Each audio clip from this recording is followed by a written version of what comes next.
Bonjour tout le monde, bienvenue à Vision Cheval. Aujourd'hui, je suis en compagnie de Gabrielle Cousin. Bonjour. Gabrielle, bonjour. Premièrement, merci de Plaisir. nous faire encore une petite capsule pour les chevaux en classique. Donc, toi, tu es cavalière et entraîneur pour les jeunes chevaux jusqu'à les Grands Prix 1,60 m. Exactement. C'est ça? Je l'ai bien dit. Exactement. Enfin. Bon, ici, on a parlé tantôt parce qu'on a vraiment fait une partie de clinique vraiment sur toutes les morts, mais on a beaucoup de questions au sujet des hakemors. Oui. Fait que j'aimerais ça que tu nous en parles, que tu nous expliques ton point de vue à toi et surtout comment l'ajuster puis qu'est-ce que ça fait sur notre cheval. Bon. Moi, ce que j'aime du hackamore, c'est une alternative que j'adore, que j'ai utilisée à multiples reprises et que je continuerai d'utiliser. En fait, c'est une alternative pour ne pas avoir à mettre de mort dans la bouche du cheval. Souvent, les chevaux, justement, après, ils peuvent se faire une blessure à la bouche, ils peuvent avoir des problèmes avec leur mort. C'est une alternative que j'ai tendance à utiliser quand j'ai un cheval qui n'a pas une bouche facile. Et aussi, on va se le dire, tu as beau être cavalier, avoir fait des grands prix, ça ne veut pas dire que ta main est parfaite pour tous les chevaux que tu vas rencontrer. C'est une alternative. Pour l'ajuster, tout dépend de la conformation du visage du cheval, tout dépend de l'utilité qu'on en fait, de la sensibilité du cheval et aussi de comment est fait ton hackamore. Ici, on a un hackamore qui est quand même un petit peu sévère, dans le sens où on a une chaîne qui est entourée par un morceau de plastique relativement rigide sur le dessus. Ça, c'est pas très large, donc la pression est quand même concentrée à un endroit. Donc, lorsqu'on utilise... Sur le nez. C'est ça. C'est ça. Mais lorsqu'on l'utilise avec le levier, en fait, c'est un peu comme avoir la chaîne sur le nez en laisse. Un peu. Un peu. Mais on vient resserrer le bout du nez du cheval et ici, avec la gourmette, la mâchoire. Donc, on ferme la bouche du cheval, en fait, concrètement, puis on lui dit « Reviens ici, mon petit chéri, c'est pas tout à fait ça que je veux. » Ou, en fait, bref, peu importe l'action. La deuxième chose à savoir et qui est importante, c'est quelle gourmette on peut mettre.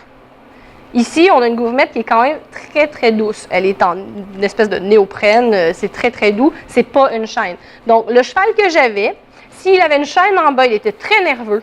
Mais s'il avait une chaîne sur le dessus, il était très à l'aise. C'était un gros cheval avec un gros nez, avec un gros crâne, en fait, qui était très dur et il était très peu réactif. Donc, de là, la chaîne. Parce que tu peux aussi l'avoir comme ceci ici, en néoprène mou ou même plus épais en mouton. Tu as des chevaux qui sont extrêmement sensibles du visage, de la même façon que tu en as qui le sont moins, comme les humains, un peu comme tout. Donc, ici, on a un hackamore, par exemple, avec une branche qui est beaucoup plus courte, donc qui va avoir une action qui est beaucoup moins forte. On a presque l'impression de monter au licou. C'est une très belle alternative pour les chevaux qui sont très sensibles. Très sensibles. Très, très sensibles. Excellent. Donc, ici... C'est quand même assez sévère. On voit que j'ai acheté un petit peu de mou ici parce que mon cheval était très sensible de la peau, donc il déchirait facilement. Donc ça, c'était adapté pour ce cheval-là. Là où il faut faire attention dans l'ajustement, c'est de ne pas y mettre trop bas. On va ici amener notre amie Eva, qui est un bel exemple. Et elle est un petit peu petite pour ce hackamore. Hein? On s'entend que c'est une petite pouliche. Puis elle s'est fait casser le nez. Donc, ce n'est pas parfaitement représentatif parce que malheureusement, ici, le nez viendrait à peu près jusque-là. Donc, là, il serait beaucoup trop haut parce qu'on serait aux apophyses qui sont ici. Donc, on serait appuyé contre les apophyses. Ça va lui faire mal. Ça va pas être agréable. Il faut vraiment le descendre. Moi, généralement, j'aime bien le mettre juste à l'orée du creux du nez. Vous pouvez le sentir quand vous touchez les naseaux de votre cheval. Donc, vous savez où il est. C'est à peu près au même endroit qu'on met une muserolle. Donc, à peu près un petit peu plus de 2 doigts sous l'apophyse. À quelque chose près.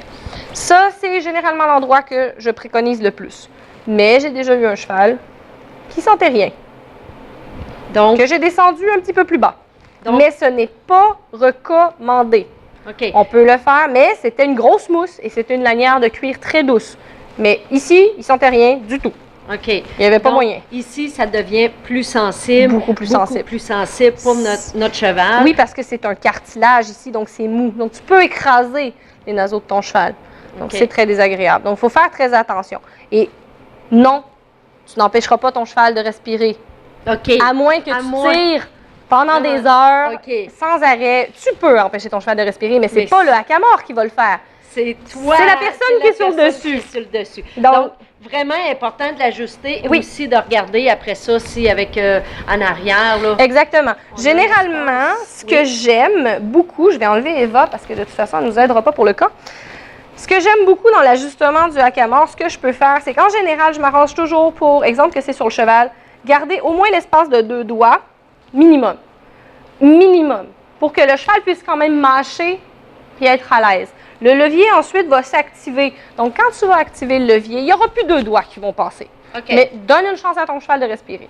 Si vraiment, dans le cas de gros cheval que je montais, le hackamore servait presque de muserolle. Parce que je montais en double reine. Je montais avec un mort et un hackamore. Donc, j'avais un doigt qui passait, mais j'avais un mort. Et je me servais des deux. Occasionnellement, j'allais me servir du hackamore. Occasionnellement, je me servais du mort. Chacune sur une reine distincte.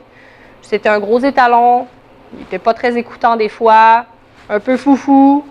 Ça me donnait une petite chance s'il arrivait un pépin. D'une réaction différente. Mais mes doigts étaient très légers sur la reine de hackamore. On n'a jamais eu une pression qui était forte. Parfait. Bien, hey, je sais, te laisser aller, tu pourrais nous en parler encore des heures. Oui. Mais on va s'arrêter sur ça. Donc, si vous voulez en savoir plus, vous aimeriez voir la clinique complète. On a fait des exercices d'assouplissement, tout ça. Tous les détails vont se retrouver soit en dessous ou en haut de cette vidéo-là. Fait que ça nous ferait plaisir. Sinon, ben, écrivez-nous, puis on pourra vous répondre. Ben, merci. Merci mille beaucoup. fois encore, Gabrielle. Merci. Puis on se revoit pour une autre capsule.